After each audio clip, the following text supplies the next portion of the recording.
Bonjour, bienvenue à votre 10 minutes juridiques avec le cabinet d'avocats Landau Associés par VK. Dans quelques minutes, nous allons parler de différenciation territoriale. Mais tout de suite, les brèves, avec toute une série de décisions en matière d'agents.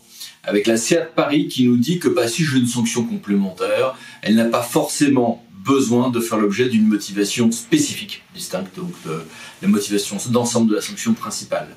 En matière d'agents, une stratégie interministérielle a été actée pour l'accompagnement à la mobilité et l'évolution professionnelle 2022-2024. Et puis un décret est sorti pour supprimer, éradiquer toutes les règles dérogatoires qui majoraient la possibilité d'avoir des cabinets ministériels dépassant les seuils de 15, 13 ou 8 membres.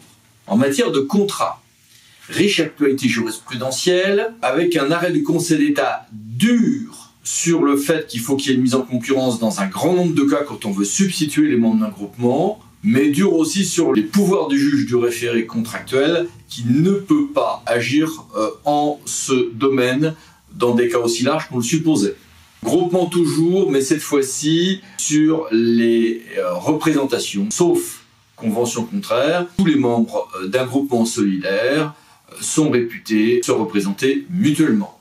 Et puis un autre arrêt sur le décompte final établi d'office par les maîtres d'œuvre, faute de production de son projet par le titulaire du marché. En matière d'urbanisme, un jugement intéressant du TAT de Toulon, confirmatif, qui nous dit qu'après avoir annulé le retrait d'un certificat d'urbanisme opérationnel positif, donc ce TA a dit que le bénéficiaire dispose d'un délai de 18 mois, à compter du jugement d'annulation, pour déposer sa demande de permis de construire. Et puis la Cour administrative d'appel de Marseille, d'une certaine manière, invente la notification par voie de bulldozer.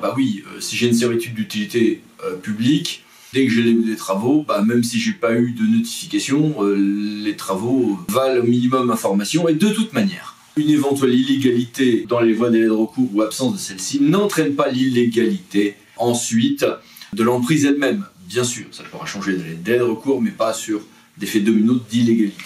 Trois informations nouvelles en matière de port. Un, c'est la CA de Versailles qui nous donne un arrêt assez détaillé, intéressant, pour contrôle juridictionnel opéré sur la création d'un port fluvial en l'espèce. Deux, le TA de la Martinique qui nous dit que certes, les ports de plaisance sont des services publics industriels et commerciaux, donc les litiges avec les usagers relèvent par défaut du juge judiciaire. Oui, mais même pour l'amarrage à ces sortes de bouées flottantes qu'on appelle les corps morts, il peut y avoir certains cas où ça relèvera du juge administratif, TA de la Martinique, et le Conseil d'État qui nous donne le mode d'emploi sur la valorisation des ports de plaisance au regard des règles de calcul de la taxe foncière sur le bâti. Littoral toujours, mais sur la question du recul du trait de côte, je vous ai parlé il y a quelques semaines d'une ordonnance très importante rendue en ce domaine. L'Association des maires de France et l'ANEL ont attaqué devant le Conseil d'État cette ordonnance pour toute une série de motifs dans un cadre plus large de tension entre ces deux associations, surtout l'AMF et l'État. Tension aussi, c'est dans le contentieux électoral. Alors, quand j'ai un compte de campagne et que la Commission nationale des comptes de campagne et financement politique conteste le compte de campagne et signale que sinon il risque de saisir le juge, à cette phase, il y a une phase de contradictoire. Si ce contradictoire, la CCNFP peut pas justifier de ce qu'elle a bien fait parce qu'elle a envoyé en lettres simples et pas en lettres recommandées, elle perdra son contentieux. Lettre simple, simple échec. Théâtre Cergy-Pontoise, 20 mai 2022, là aussi c'est confirmatif. Et puis, un arrêté du 23 mai a été publié au journal officiel pour indiquer, du 24, pour indiquer celles des formations politiques qui pourront participer aux émissions du service public de l'audiovisuel. Et puis les mini-brèves, que voici. Et passons au grand dossier, différenciation territoriale après la loi 3DS. On a un magnifique article dans la loi 3DS, qui est l'article L111131, qui nous dit bien qu'on a un principe de possibilité de différenciation, d'adaptation, de différenciation possible quand j'ai des différences objectives de situation. Bien. Mais les textes ensuite dans cette loi sont un brin décevants parce que ça ne va pas bien loin. Les départements peuvent demander aux législateurs ou au pouvoir réglementaire des adaptations de ce type de différenciation et ça va être donc transmis au Premier ministre et le cas échéant aux chambres parlementaires s'il s'agit de modification législative qui est demandée. Ça se retrouve aussi pour les régions, avec quelques ajustements également pour certaines îles et la Corse. Dans le cas des îles, d'ailleurs, on a un texte qui nous dit bien que l'on peut avoir à tenir compte de ces différences dans la législation ou la réglementation, et pareil pour la Corse, en tout cas avec un futur régime expérimental sur les questions de spéculation immobilière et autres. Ok. Et sur le pouvoir réglementaire, on a une confirmation de ce qu'il y a un pouvoir réglementaire pour l'exercice des compétences, c'est plutôt une confirmation écrite de ce qui est fixé par la jurisprudence depuis les années 20, avec d'ailleurs le tableau que voici, qui est un tableau intéressant sur les domaines où on pourra avoir un champ d'application du pouvoir réglementaire local et donc des matières à différenciation.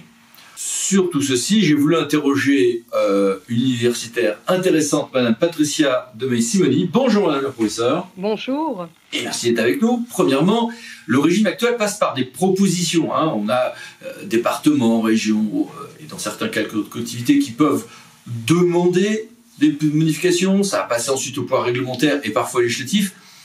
Cette procédure lourde, c'est un utile verrouillage ou un regrettable blocage ?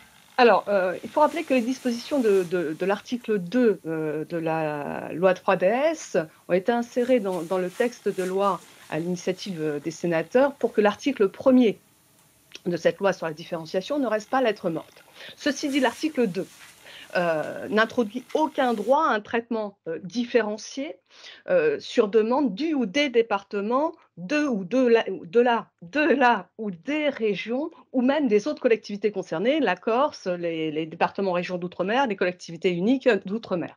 Le dispositif de cet article 2 tend à verrouiller les initiatives locales.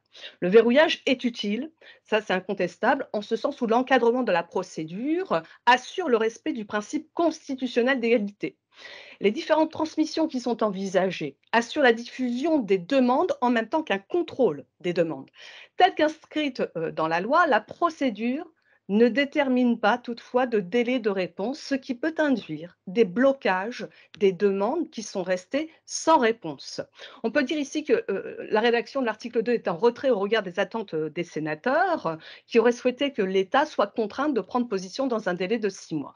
Mais ici, le Sénat est peut-être allé trop loin et c'est pour ça que le texte n'est pas passé, car en effet, la séparation des pouvoirs entre le législateur et le pouvoir réglementaire ne permet pas au législateur de donner des injonctions au pouvoir réglementaire. On peut donc dire en conclusion sur ce point qu'il existe un droit d'initier des changements législatifs ou réglementaires et des différenciations départementales ou régionales qui ne seront pas nécessairement suivis d'effet. Et quels sont les domaines où vous pensez que ce nouveau régime trouvera à s'appliquer ? Alors, des propositions de modification ou d'adaptation des dispositions législatives ou réglementaires peuvent porter sur les compétences, l'organisation et le fonctionnement des collectivités départementales ou régionales.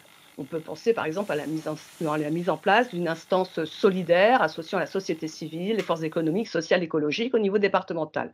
De surcroît, l'article 2 ouvre un droit à demander l'introduction d'une différenciation dans les règles relatives à l'attribution et à l'exercice des compétences départementales ou régionales pour tenir compte des différences de situation entre les territoires.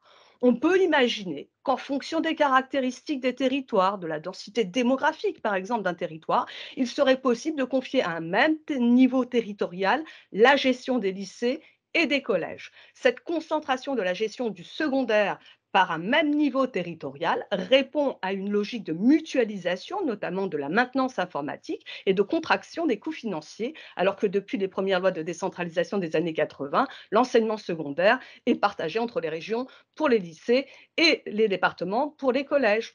On pourrait même, autre illustration, mais elles sont nombreuses, envisager qu'un département puisse demander à exercer la compétence interscot ou élaborer un SCOT départemental afin de renforcer son rôle en matière de solidarité, de cohérence et de cohésion territoriale, ce qui avait été d'ailleurs évoqué dans le rapport Viala de 2019. Il est aussi possible, dernière illustration, d'envisager que la région puisse acquérir compétences pour agir en matière de prévention de la délinquance, ce qui lui permettrait de participer au Conseil de prévention de la délinquance. Quel conseil prodigueriez-vous à qui s'aventurerait dans ce domaine ? Tout d'abord, Je pense que les demandes doivent être clairement appuyées sur le principe de subsidiarité qui est inscrit à l'article 72, alinéa 2 de la Constitution, qui est lu souvent dans une logique de proximité de plus en plus, mais qui doit être lu aussi dans une logique d'efficacité, sur des motifs d'intérêt général et sur des différences de situation objectives. Alors, on pense ici évidemment aux moyens des collectivités concernées, aux coûts financiers, aux besoins de la population et de l'économie, à la situation géographique ou démographique, voire même, pourquoi pas, aux infrastructures existantes. Ensuite, cela peut paraître évident, mais il faut le souligner, en France, les modulations ne doivent pas affecter les libertés publiques qui doivent être les mêmes en tout point du territoire. Il doit y avoir ici un respect du principe d'unicité de l'exercice des libertés publiques et des droits fondamentaux. Et les collectivités ne doivent pas oublier que les demandes doivent reposer sur un consensus entre les échelons concernés. Ce consensus ou cet accord est tout à la fois une condition du respect du principe de libre administration des collectivités territoriales et une condition de réussite de l'opération. Il ne faudra pas oublier non plus que l'identification des compétences en cause doit être précise et limitée pour ne pas contrevenir au principe d'uniformité catégorielle.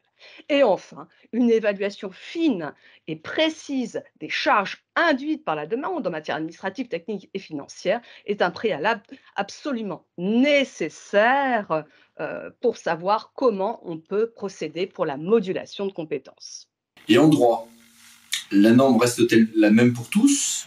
Quel équilibre va-t-on avoir entre égalité d'une part et autonomie ou liberté d'autre part? De mon point de vue, le nouvel article L 1111-3-1 du CGCT, l'article 1er de la loi, donc, n'inscrit pas à proprement parler un droit à la différenciation pour les collectivités.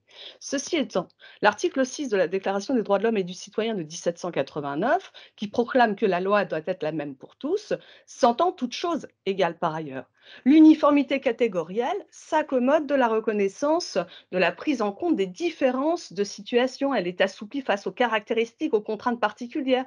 Le principe d'égalité, on le sait de longue date avec la jurisprudence constitutionnelle et administrative, ne s'oppose pas à ce que le législateur règle de façon différente des situations différentes, ni à ce qu'il déroge à l'égalité pour des motifs d'intérêt général. Ce principe d'égalité n'implique pas que les règles soient strictement identiques pour les collectivités territoriales dans une même catégorie. Il permet de prendre en compte des différences de situation, mais il n'impose pas que toutes les situations différentes fassent l'objet de traitements différenciés. Alors je vous répondrai que dans un État unitaire et indivisible décentralisé, la recherche d'un équilibre entre l'égalité et la liberté des collectivités territoriales explique que les traitements différenciés reposent sur des raisons objectives qui viennent justifier une modulation des compétences au sein des catégories de collectivités territoriales existantes, que ce soit dans la répartition ou dans les conditions d'exercice de ces compétences. Une trop grande facilité ou ouverture des possibilités de différenciation territoriale méconnaîtrait le principe d'égalité et pourrait faire bousculer effectivement la forme de notre État.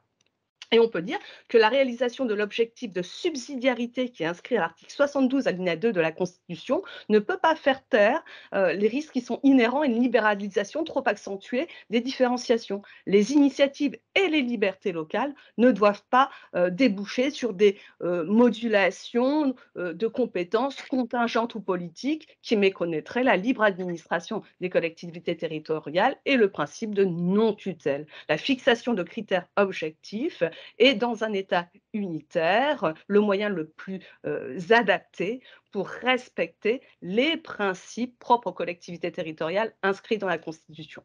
Bien, merci beaucoup, Madame la professeure. Merci beaucoup, je vous remercie, maître. Au revoir. Et merci à vous. À bientôt pour une nouvelle vidéo, les 10 minutes juridiques, parlons d'associés pour VK. Pensez à vous abonner. Merci.